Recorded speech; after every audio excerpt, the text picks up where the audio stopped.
It is 427 hours. In the freezing dark of the North Atlantic, a sonar ping breaks the silence. Sharp, sudden, and unmistakable.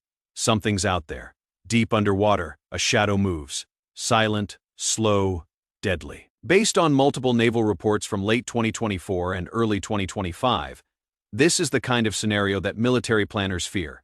A Yasen-M-class Russian submarine like the newly deployed Archangels quietly slipping through NATO-monitored waters close to where U.S. carrier strike groups operate. Above the surface, a fleet moves east. Let's say it is the USS Gerald R Ford Strike Group. Routine mission, standard patrol until it is not. A detection is made, P-8 Poseidon aircraft scramble. Sonobuoys hit the water, destroyers spread formation, the hunt begins. In war rooms and analyst briefings, the questions write themselves.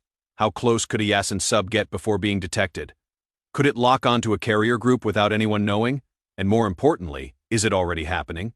Because Russia's undersea fleet isn't just expanding, it is evolving. While their surface navy struggles, their subs are built to stalk, strike, and vanish. Encounters like this may not make the headlines, but to enable intelligence communities on both sides, they're becoming uncomfortably real. And if one sub really did get that close to the world's most advanced aircraft carrier, well, that is not just bold, that is a big mistake. So what would NATO be facing in a scenario like this? Well, let's break it down. The Yasen-M-class submarine like the Archangelsk, which officially entered service with the Russian Northern Fleet in late 2024, isn't just another piece of hardware. It is the sharpest blade in Russia's underwater arsenal. Built under Project 885M, this nuclear-powered attack sub is designed to do one thing better than anybody else, and anything else. Destroy surface fleets without ever being seen. It runs on a single OK 650-volt reactor, giving it near limitless underwater endurance. But what makes it really dangerous is its stealth. The hull is coated with anechoic tiles designed to absorb active sonar. Its propellers engineered for near-silent operation, and its hull shape allows it to slip beneath thermal layers which are natural sonar blind zones in the ocean. Western analysts believe it may rival the U.S. Navy's Virginia-class subs in silence, something few other navies have ever achieved. Then there is firepower. The Yasen class can carry up to 40 cruise missiles, including caliber for land and sea targets. Onyx. What is our supersonic anti-ship, and possibly even hypersonic Zircon capable of Mach 9 speeds and near impossible intercept? A weapon like that launched from underwater turns the deep ocean into a first strike platform without warning. And it is not a one-off. Russia currently operates at least 4 Yasen-class subs with more under construction. They're part of a broader shift investing heavily in underwater dominance as a counter to NATO's surface superiority. But why? Because Russia's surface fleet is aging with ships like the Admiral Netsov often out of action. So instead of matching the US carrier for carrier, Moscow is fielding a stealth-first strategy. Invisible nuclear-armed predators roaming under the Juke Gap. And speaking of that, the Juke Gap, the choke point between Greenland, Iceland, and the UK, is a critical defense line. If Russian submarines can make it through undetected, NATO's entire Atlantic logistics chain becomes vulnerable. This is why every possible incursion, real or simulated, triggers a serious military response. Because if one sub gets through, what happens when 6 do? This isn't Cold War nostalgia. This is today's underwater reality. Scenarios involving Russian Yasen-class submarines operating near NATO carrier groups aren't just military fiction. They are what naval planners train for constantly. That is why NATO treats every sonar anomaly in the North Atlantic with serious urgency. If a Yasen-class submarine like the Archangelsk were detected while operating near the GI-UK gap, the response would be immediate and layered. The first tool in the toolbox, the P-8 Poseidon, America's flying submarine hunter. This aircraft carries advanced magnetic anomaly detectors, thermal sensors, radar, and most importantly, sonobuoys. These are small floating sonar pods dropped in patterns to cover vast sections of ocean. They listen for abnormal acoustic signatures, anything that doesn't belong in the underwater environment. Detection doesn't stay secret for long. NATO destroyers would then break formation and expand their sonar net. Norwegian and British frigates, often operating in the region, would move in to support. Dutch or Canadian helicopters might deploy from support vessels, dipping active sonar into the sea. It is called ASW Anti-Submarine Warfare, and today, it is part machine learning, part intuition, and all pressure. Because modern attack submarines like the Yasen class are not easy to find. No periscope, no bubbles, no surface trace, just a needle in an acoustic haystack that is actively hiding. Over the past few years, NATO has stepped up its anti-submarine capabilities dramatically. Countries like Sweden, the UK, and France now share sonar profiles and real-time tracking data. Joint exercises simulate complex underwater scenarios, including the simulated detection of stealth subs in Arctic conditions. In early 2025, naval forces participated in exercises like Nordic Edge, focusing on underwater threats near the Juke Gap. While no confirmed confrontation with Russian submarines occurred, military analysts say these drills are designed for exactly that kind of threat. So if a sub like the Archangelis were to operate in these waters during live exercise, it wouldn't find an easy path in. It would find a kill box, sonar from above, drones from orbit, helicopters hovering, torpedoes ready but not fired. And the message would be, "We see you." And in this underwater chess match, that is the first and sometimes the final move. Now, let's imagine this. It is 0330 hours somewhere north of the Faroe Islands. The ocean is black. The air is frozen. And beneath the waves, 300 m down, a nuclear-powered Russian submarine creeps forward. This isn't a Hollywood movie. It is the kind of real-world scenario that NATO trains for regularly. Let's say it is the Archangelis, one of Russia's newest Yasen-class subs. It is running silent, passive sonar only, and suddenly contact 4 escorts, 1 large vessel. That is a U.S. carrier strike group. In this simulated confrontation, the sub's crew begins calculating. No need to surface, no comms, just a targeting solution, locked in silently. On paper, they've just scored a kill on the world's most advanced warship. But there is a catch. The strike group is not flying blind. Above a U.S. Arleigh Burke-class destroyer, like let's say the USS Gravely is already on edge, its sonar operators pick up a faint anomaly.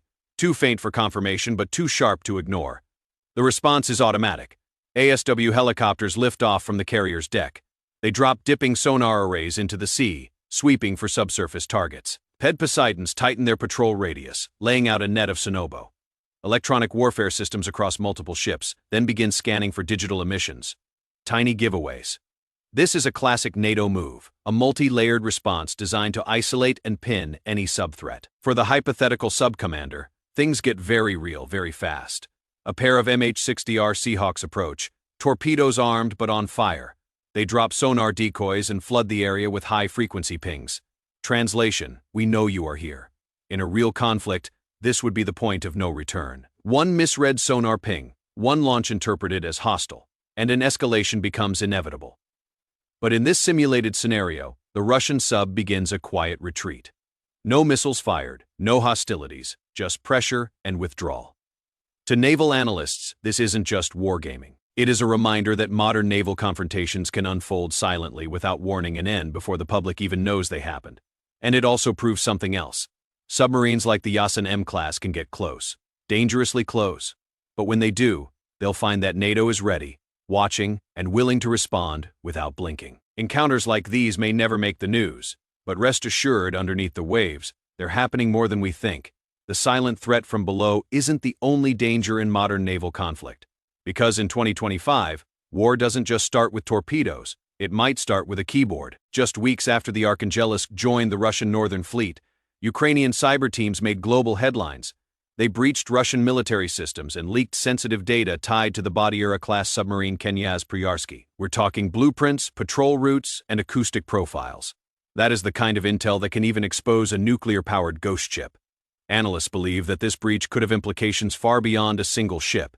Yasen-class and Body-class subs share similar command and control architecture. If one can be hacked, well, what about the rest? In a real-world crisis, that could mean a stealth submarine being tracked not by sonar, but by software. Every movement, every decision shadowed remotely.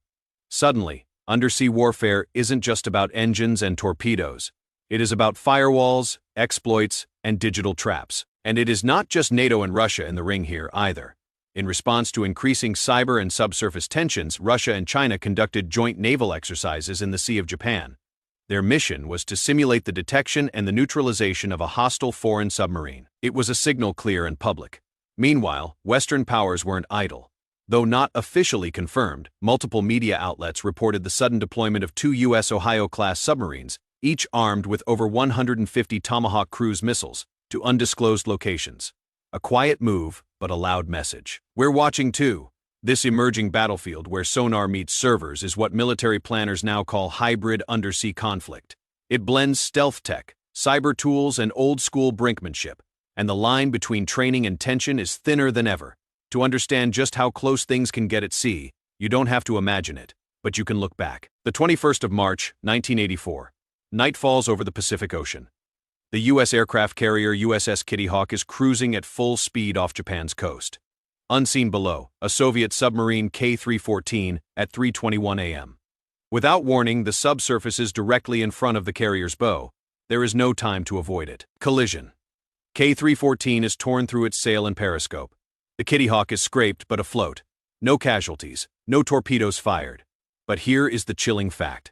The K-314 was armed with nuclear weapons. Today's subs are faster, stealthier, and deadlier, but they still operate in the same shadowy waters, testing limits, tracking targets, and sometimes getting way too close. So when Western navies take a sonar ping seriously, they're not overreacting. They've seen what happens when the invisible becomes unavoidable. And in the age of hypersonic missiles and cyber attacks, the risks are even higher.